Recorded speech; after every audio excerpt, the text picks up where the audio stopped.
So for my phonology assignment this week for the mini project, I decided to revise over some phonemes that my students have been struggling with for the past couple of weeks.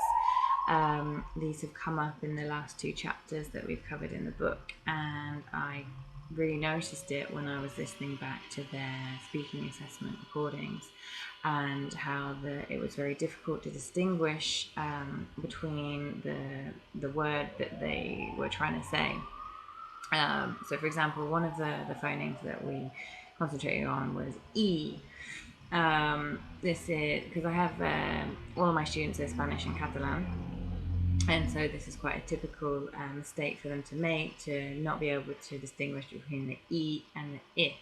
And many words that contain the short I, they will extend and say E. So the 4 words that we were looking at were knee, kiss, beach, and feet. So for them, when they say it, they say knee, feet, keys, and beach. So they're all very similar.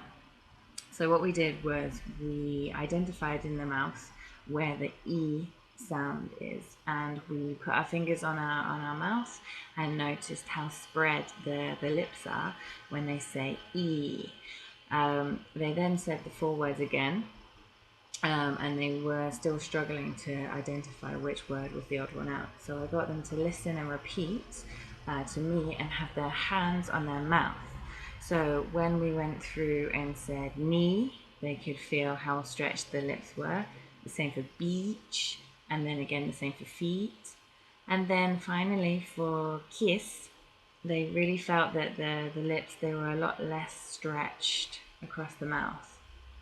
I did this more in an exaggerated way for them to see, and then they could repeat again, and they were really surprised and quite pleased actually, because this is something we have done a few times in the book.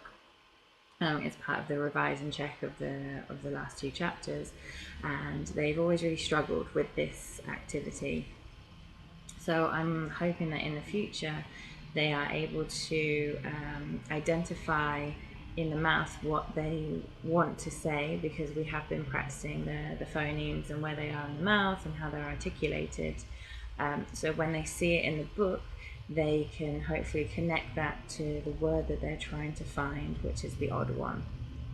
I am quite pleased with how this activity worked, and I'm going to keep repeating this in my different classes and revise these sounds again next week to see what they remember. So, yay!